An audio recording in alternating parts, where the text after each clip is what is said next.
Assalamualaikum warahmatullahi wabarakatuh. Nama saya Joy Lucky Cipesa.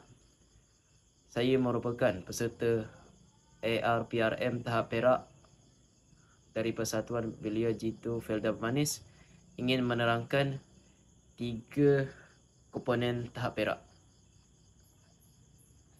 Bagi khidmat masyarakat, saya memilih sukarelawan. Yang pertama, saya ingin membantu orang lain. Yang kedua, saya ingin meringankan kebebanan masyarakat. Yang ketiga, saya dapat meningkatkan jati diri. Yang keempat, saya dapat berkomunikasi dalam komuniti.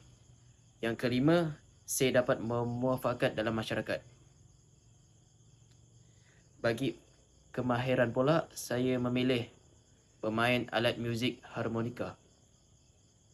Yang pertama, saya dapat mahir bermain alat muzik.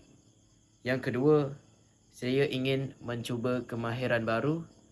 Yang ketiga, saya dapat menguasai 2 buah lagu. Yang keempat, saya gembira bermain alat muzik.